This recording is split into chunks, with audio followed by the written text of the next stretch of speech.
Three, two, one. Hello and welcome to this episode of the Care Leaders Network podcast. My name's Simon Parker and I'm the founder and chief executive for CLN. Today, I'm having a conversation with these two fine people and we're going to be talking about the changing landscape of finance in social care. Obviously, the whole of social care is going through a state of flux at the moment, and of course that impacts the finance teams as well. So delighted to be welcomed by Michael Butcher, who's the FD at Blackadder Corp, and also Rachael Anstee, who's one of the partners at Hazlewoods, who are a leading accountancy firm for the healthcare and social care sector. So welcome, both of you. It's great to see you both today. Thanks very much. Good to be here. Same here. Thank you very much. Pleasure as always. So lots to talk about. Let's, I guess, kind of set the scene. So what challenges are we expecting to see from a finance perspective in 2023? Well, I'll go first from the provider's perspective. So Blackadder is 6 residential care homes.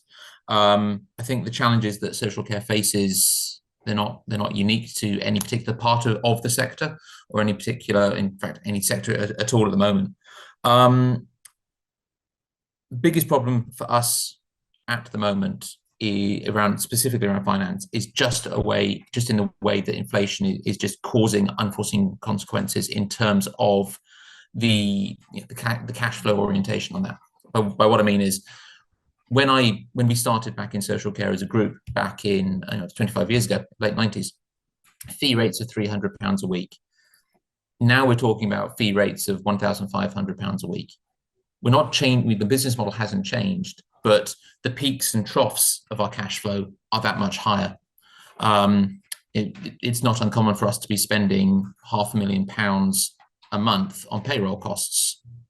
That's just, it's just the complexity of managing that entire process.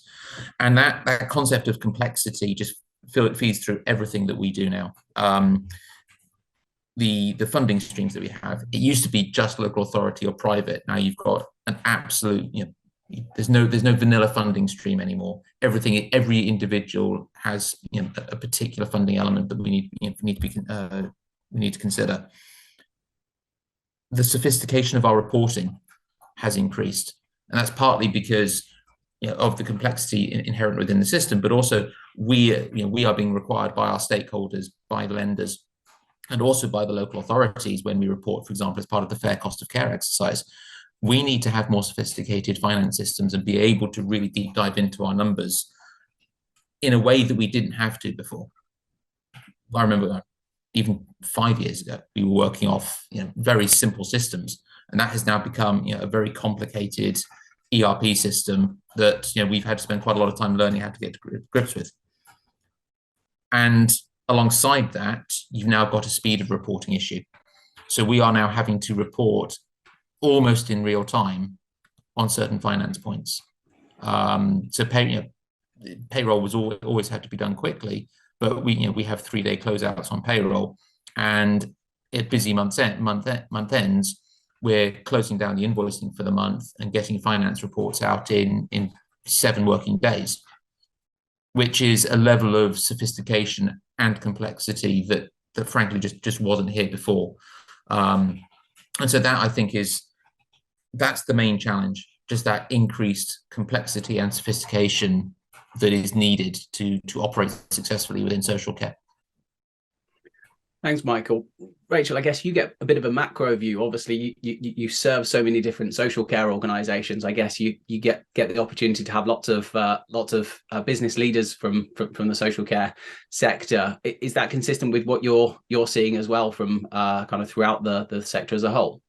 Yeah, it is. I mean, I think the expectation has been raised in terms of the quality and timeliness of the data that's being produced. And, that in itself gives problems because I think there's probably a bit of a skills gap as well. Michael is a great advocate of Excel and Power BI, which is a great tool to be able to speed up the process, minimize sort of user data entry time, etc. But if you've got that skills gap, which I think you definitely have, I can think of many operators who, up until a couple of years ago, were pretty manual based, even quite good sized groups. And they've had to digitalize, if you want to call it that, and that's caused a problem, especially with perhaps some individuals that don't have those skills, and don't a bit adverse to change, perhaps. And that also leads on to the recruitment problem, which everyone knows about the recruitment problem in the social care sector, but that also extends itself to the finance function. Whether you're talking about the in-house finance function in a care business, or whether you're talking about accountants and accounting professionals, there's a real crisis, a real problem to get the right people. So that's a big challenge too. So my interpretation of what's being said is, so the expectation is higher generally from a sophistication and complexity perspective, but then actually getting the right people to then deal with that extra sophistication and complexity, that's kind of almost an extra layer on top of that. So what are the problems now that the social care sector is having to solve now that wouldn't have been an issue maybe 3, maybe 5 years ago? I think perhaps COVID has exacerbated the need to manage your data in a better way, and in a more digital way. And obviously that wasn't an issue 5 years ago. So it's brought that problem to the head for some organisations who weren't just weren't ready for it. I mean, I'll give you an example. This isn't within a finance function, but this is within an accountancy firm. So prior to COVID, all of our audits were digital. We call it paperless, but certain parts of our business absolutely were not. And overnight we had to be. And so that's definitely a problem that we didn't have 5 years ago, that we just had to get to grips with pretty quick. And I'm sure, Michael, you had similar challenges within the social care business. Rachel, you're absolutely right. What we found prior to COVID was that our business model was actually already having to evolve towards a more remote way of working. So we had, because we had multiple sites, and it didn't make sense for the finance team to be working on those sites, we had to have a central finance function, and the directors were automatically separate to that. So I think we were lucky in a way that we'd adopted that way of working in advance. But suddenly you do have the issues. Well, how do we get invoices out? How do we get petty cash out? How do we make sure that we can operate this business completely remotely? So the managing data is a great way of putting it, but as a finance function, we're now managing more than just finance data. So an awful lot of the care data that we have in our care management system is now partially managed by me, just because there's no one else with the skill set to be able to manage the Power BI, the Excel, and the data flows that you need to keep on top of that. But similarly, just going back to the finance data and the point that I made earlier about the complexity of it, it used to be the case that you sent out a couple of invoices and you received a remittance from the local authority. We now have so many different local authorities and so many different invoices to email out, that our invoicing data, just who the invoices need to go to, is something that we've had to put additional processes in to make sure that we're getting our invoicing right. So what used to be a really simple process, get cash in, do reconciliation, during COVID, that was probably taking us about 4 or 5 person days to actually get through that process. And so we've had to go through a process to simplify, streamline, and automate to get it back down to a 1.5 person day process, which took us probably about a year to get there. Talk to me about exactly like the difference between those two worlds. Obviously, you've mentioned the kind of the time difference, which is really, really significant. But how do you go from that massive influx up to 4 or 5 working days per day to per month, to then getting that back down to a more manageable 1 or maybe 2 days, I guess? The way I did it is we actually asked ourselves the question, what are we doing, and what can we do better? And it started out in April 21. Because take back a step. We made the decision to restructure our contracts to allow us to invoice for VAT, and therefore do partial VAT recovery. As part of that, we knew that we had to move to a new finance system, and that's part of our growth strategy. So the ambition is to go out and to have as we make further acquisitions, is to go and have a finance system and whole data stack that we can literally just plug and play.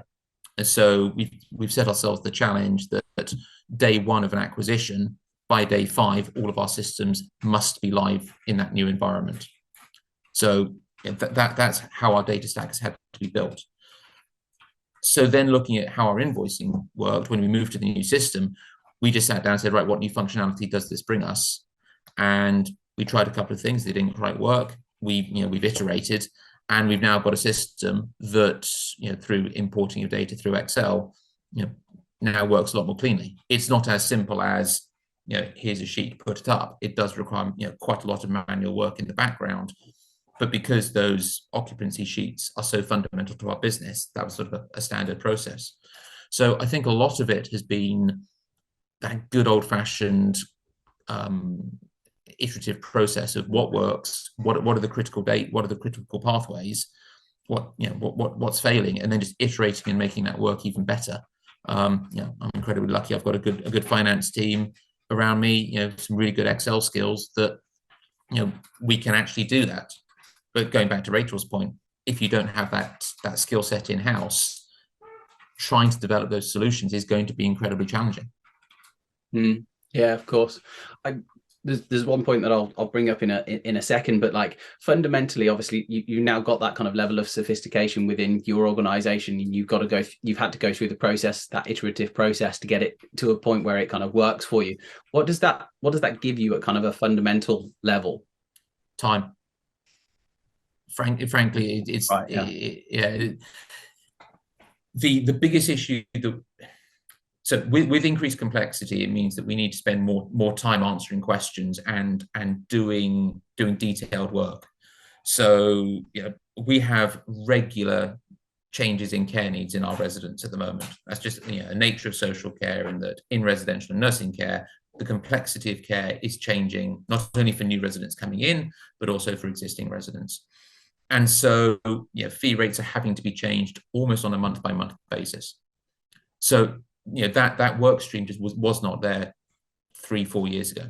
So that's where my time's going in. You then that means that invoices are being changed, which means my finance team need to be sending different invoices for different amounts, reconciling. All these small levels of detail are coming in to make that even more complicated.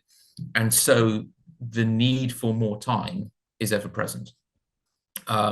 So last year we had to go out and recruit a credit controller to do that fundamental credit control check. We're using her for a couple of other tasks as well now, so entering purchase invoices. But fundamentally, the finance team that we had just didn't have time to go and collect the cash. So that's always going to have such a massive knock-on effect at the for cash flows. Cash flow is always going to be one of those things, isn't it? There's no getting away from the fact that one's always going to be something that you're going to want to get cash collected quickly and responsibly, and obviously that's going to be the fuel of the business. Exactly. So it came back to time, and if we didn't have time to do the most fundamental part of making sure that our cash collection was right, we're doing something wrong. So we probably spent a good 2 months or so talking about and planning what we need to do. I'm sat in my finance office, and we've got 2 whiteboards with various different projects and ideas, sort of short-term and long-term ambitions, to streamline, automate, and make things simpler for us. We're spending, we've recruited a great team, really proud of them, and they are doing a great job. And but as Rachel said, if we're having to recruit ever sophisticated people to do more sophisticated roles, the last thing you want to be doing is sitting there doing the banal parts of the job. So what can we automate to remove that as well, make their roles more fulfilling, and get them focused on the interesting stuff rather than the simple and mundane. I guess anyone in any type of role in the care sector, I don't know anyone who's not time poor. That's just one of the inevitabilities of social care. So time, when it can be reallocated to other things, other important priorities and things like that is always going to be really, really key. So Rachel, would you say, like, from a as you see it, again, it's this kind of macro view that you get to see into lots of different care organizations. What would you say, like, the overall level of sophistication is within care organizations, relevant to I guess where it could be, where it has the potential to be? Because the part of the reason why I asked the question, so in my consultancy business that I was running before the Care Leaders Network, we'd spend an awful lot of time with the owners of care organizations, and it seemed a lot of the time that it just didn't seem like a really big priority. The expectation wasn't there to have sophisticated reporting or to have kind of the need for kind of big systems and lots of resource and all of that type of stuff. It would be done to a certain standard, but there was certainly an awful lot more that could be done to make it maybe work better. Maybe that's more reflective of the people that we were working with from a consultancy perspective. So I get interested to hear your view on that. Yeah, I mean, it's massively varied is the simple answer. There's no particular correlation between, you know, the subsectors of care or the size of organization, I would say. I can think of operators who've got between 5 and 10 homes and still manually enter every transaction into their accounting software. Even, you know, trying to prize them away from that is ridiculous. And then you've got a small domiciliary care operator who's all over it and everything's automated. I think it very much depends upon those individuals' backgrounds. So Michael, you know, you're an accountant. I'm going to out you now, accountant by trade, and you've got that background, haven't you? You've got that interest in data. You've got that desire to make it automated, make more time for your team and you. But as it really does depend on the background of the individuals. But I agree. I think actually that, you know, taking away that data entry at the lower level is the absolute key to it. It's got to be the starting point, hasn't it? And then upon that, you can build different layers into it, and ultimately you can get better information. Bankers are requiring much more sophisticated and timely data these days. We'll come on to this in a bit, but you know, if you refinance these days, you cannot get away with just producing very average management information. I can think back to a time when, you know, just the occupancy figures and a very sketchy P&L account was sufficient on a quarterly basis, but that just isn't the case anymore. You'll be expected to produce a full suite of MI quarterly, if not monthly. And that, if you don't have that, it's going to hold you back, especially if you've got aspirations to grow. That's an interesting point. I know we talked about this before, but I think one of the things that you raised, Rachel, was the fact that sometimes if you go through a refinance, if you've got a relationship with a bank, they might have, because you're kind of a trusted entity within that particular bank, or maybe they've got slightly different standards than a new refinancier, if you like. The level of difference between the expectation around kind of what's required from a management information perspective might actually put people off either doing that refinance with that particular bank, or buying that particular home, or doing that extension, or kind of building that home, because there's almost like a resistance to wanting to make that investment, to go through that process as well, which is it's interesting. That certainly wasn't an anecdote that I was aware of, but I guess not surprised in some ways as well. Yeah, I think if you've got a couple of homes, you've been with the same banker for years, you're not looking to do very much, then you're probably not going to be challenged a great deal around MI, as long as you're ticking boxes.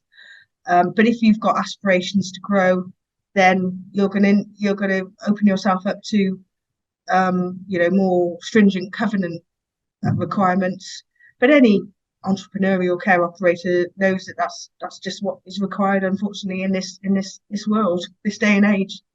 And what underpins all that is good MI, and what underpins all that is good processes and good data collection and a strong finance team. Sure. Yeah, the other thing that I was going to bring up, and it's partly because I'm doing it with the Care Leaders Network at the moment, but we've got a fantastic bookkeeper. Effectively, she manages all of that type of stuff, and she does a brilliant job in that respect. But as we grow, we know that our business is likely to become more sophisticated in the way that it's run.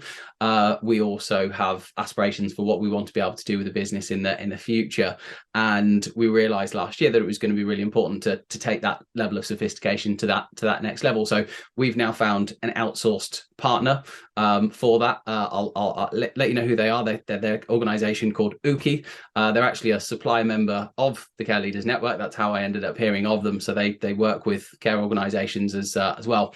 But it's not just the bookkeeping part of what they do and making that more sophisticated.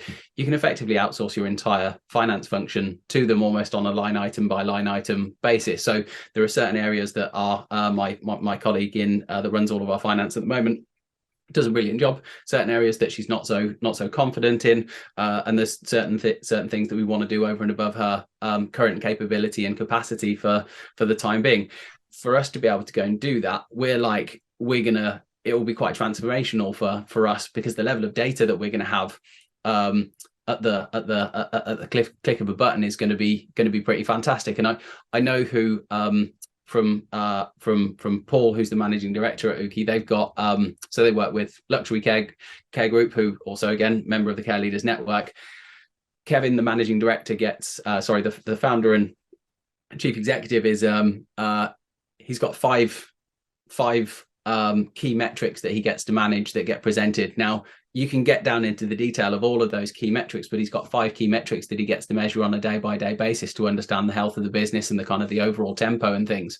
And it's an exciting prospect for us as a small business to be able to achieve that, and it's attainable. I think that's probably one of the things to highlight. It's not that complex. There's work that needs to be done. Again, like Michael, you've obviously highlighted the fact that you've done a lot of that work yourself internally with pieces of technology and getting more a bigger team. But there's so much opportunity within that, over and above the level of sophistication that has to be achieved. There's a lot of great stuff that can help you operate better, that can help you I guess act in kind of a more strategic fashion as well. And it comes back to the age-old thing of data. You know, if you've got more data, you've got more insight. If you've got more insight, you can make better decisions. And let's be honest, like in a world with social care where there's so much headwind, there's so much pressure coming from so many different angles, to be able to get a feel for what's going on in the homes and then get the data, you can take that quantitative and qualitative information and then build that into how you approach running your business moving forwards, which for me, I think that's an exciting thing. I know that's an exciting thing for a lot of people, but as I say, I don't know whether it's common knowledge that even maybe some of that stuff's even possible. I think also that's really crucial from a tax planning point of view, because if you don't know in a timely fashion, you know, what your profits are and what you could do to potentially minimize tax liabilities, then you're always looking back. That's just really, it's just not a great way to run your business. That was actually that was going to be my next question. I'm glad you brought up. That's part of the reason why we want to be able to do it, because we want to make sure that we're being efficient from a tax planning perspective. You know, there are levers that you can pull, and they're not insignificant as well. And I guess the point of a great accountant would be to help to set things up in a way to make sure that if you're having to spend extra money maybe on improving the overall sophistication of the way that you run your finance function, they can help you make sure that you're making good decisions in that respect as well, which hopefully should be able to mitigate or even make pale into insignificance the cost that you've had to incur as a result of making those extra investments. And also, it may be that, you know, if you make a pension contribution by a certain date, then you can reduce your tax significantly. But there's no point finding out what your profit was after the event. You've missed the boat. So it's all about planning ahead, isn't it? Yeah, I think I use the word insight. I think the word foresight in that set of circumstances is equally as important as the insight. So yeah, I think that's a super important point to raise as well. So I know we touched upon this slightly. Talk to me about stakeholder expectations, because a large part of this, I guess, is the expectation of stakeholders. What are we seeing in that respect, and what are stakeholders looking for? So I think the key thing comes down to expertise on the numbers. For me, I feel that the level of sophistication that we are now all having to operate at, you need to know your numbers inside and out first time. You can't be referring to a spreadsheet, even on a Zoom call where you've got the numbers up in front of you. So I think it fundamentally it boils down to that, and I think lenders are looking for, they're looking for people who have got absolute confidence in their numbers. So just going back to your point about having an outsourced finance solution, I think you're absolutely right in that certain parts of the process can be outsourced, line by line. Payroll, for example, we would never in-source that. That's something that is a specialist service we will always outsource.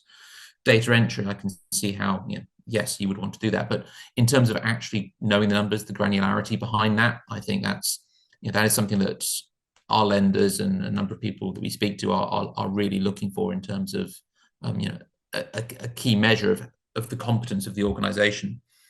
From our side as well, just in terms of, as an internal stakeholder group, I mentioned it before, but cash flow forecasting, I spend very little time looking backwards. Rachel and I are about to go through an audit together, and she will attest, I don't like looking backwards. It's not what I find enjoyable, and I don't think it adds much value.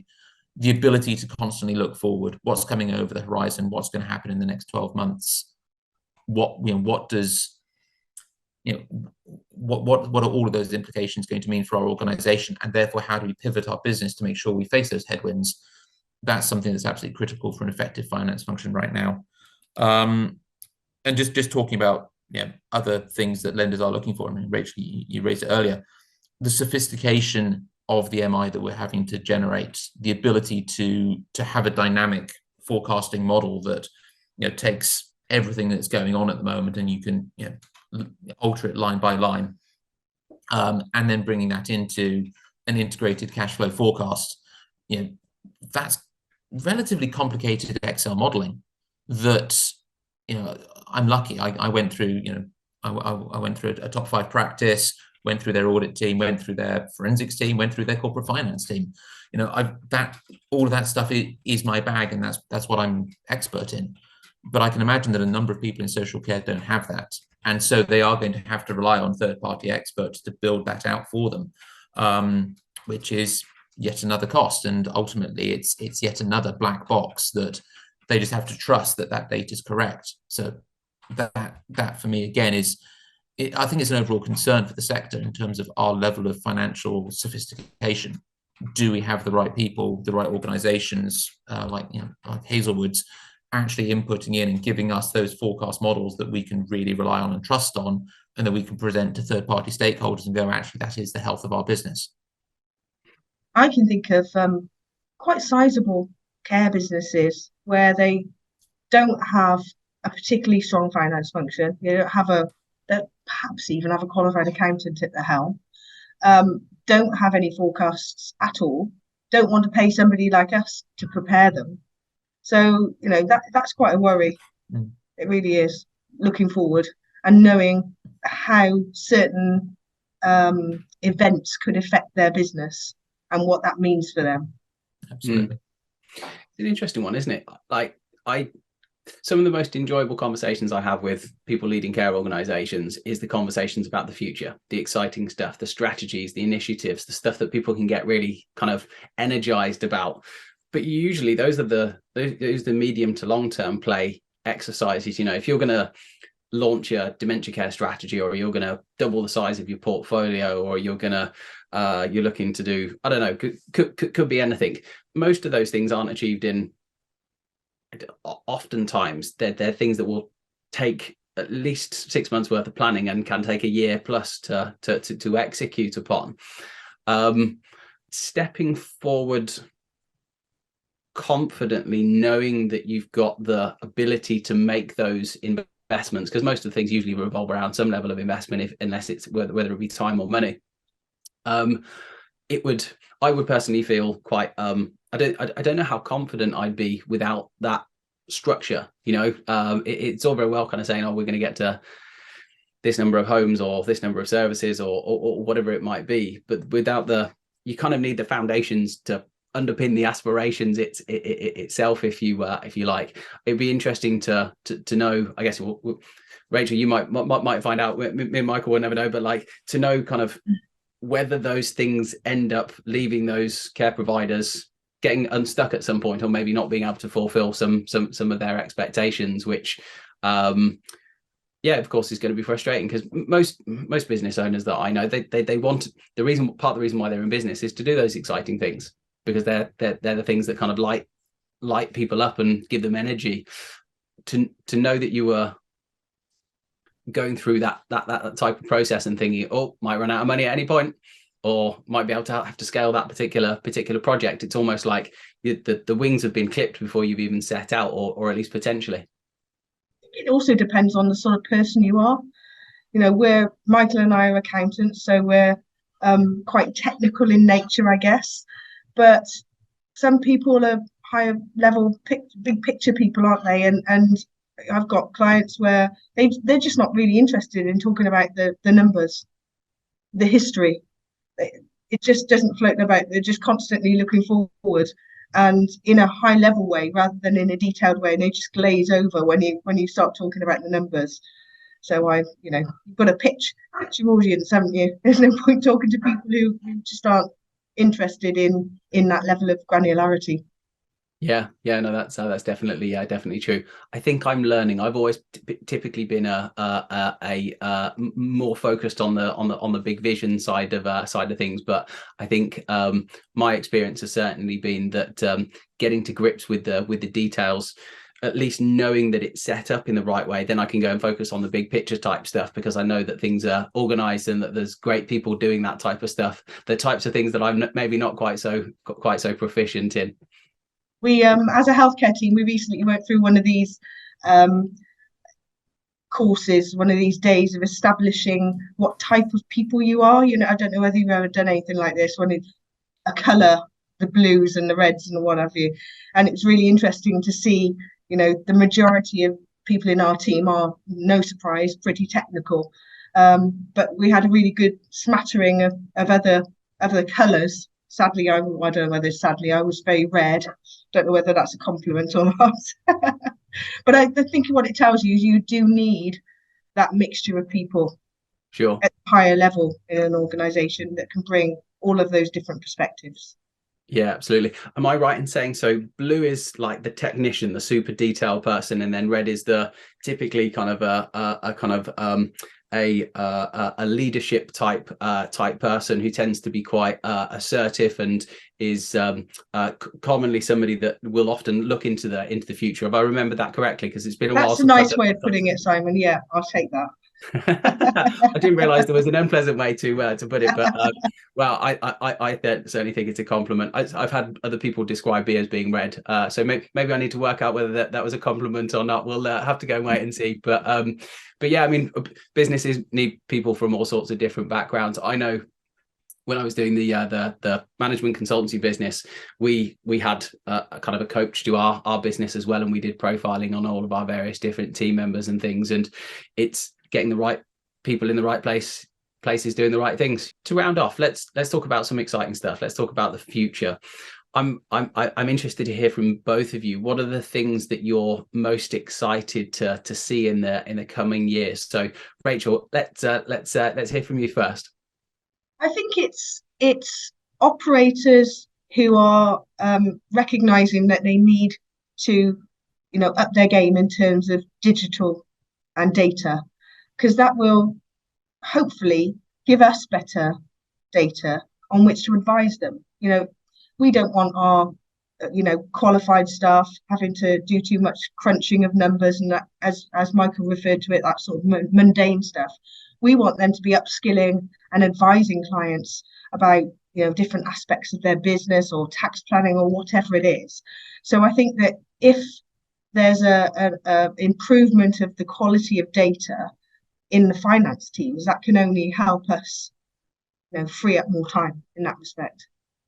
Brilliant. Yeah, no, that makes a lot of sense. So, big shift towards technology and data. That's it's good to hear. And Michael, I guess interested to hear kind of how your view on this tallies up as well with Rachel's. I suppose I look at it in two respects. The first is like Rachel was saying, better data, better automation, and increased sophistication of processing. I think that it's always exciting when you've got better expertise in a sector and that looks better. I think we and just actually reflecting on that, I think a willingness to engage with financials. So that has to happen in our sector moving forward. So I was on a call with a local authority as part of the fair cost of care exercise last year. They had less than 30% of all care providers in region, care home providers in region, provide data back. This data should be really accessible. Okay, it was painful. You've got to go out and cut it in a different way. It was half a day's worth of work for me to report on 6 care homes. We need as a sector to be able to engage with that. You can only do that with better data, better sophistication, and what have you. So I think, and as a result of that, we will get to the answer of how to solve social care a lot quicker. The other thing that I am particularly excited about actually is, I think as part of the solution of social care, we will see more consolidation, not only of providers, because I think the individual care home model is starting to go away. I think we're starting to see the consolidation of the sector a little bit. But interestingly, I also think that the bigger providers are going to fragment. So I think we will have more medium-sized providers rather than fewer larger, if that makes sense. But I also think the consolidation of the NHS and local authority and the solution there about how they operate in terms of how social care works, I think as they start to get together and we create whatever this fixed future of social care looks like, when we get to that point, I think that we will see a much more exciting sector. And I'm really that journey for me, it's going to be frustrating. There's going to be wailing and gnashing of teeth, but I think it's going to be really exciting actually seeing that progression and seeing social care seen as foundational to the success of healthcare in this country. We've seen that in the NHS so far, but seeing it embedded in that is going to be truly exciting. A wonderful way to end our conversation, an uplifting and exciting note. We talked about some really important stuff, so thank you both for your time today. I think that really nicely answers the questions and will be a useful piece of content for our members. So Michael, Rachel, pleasure as always. Thank you so much for your time. Thank you. Thank you.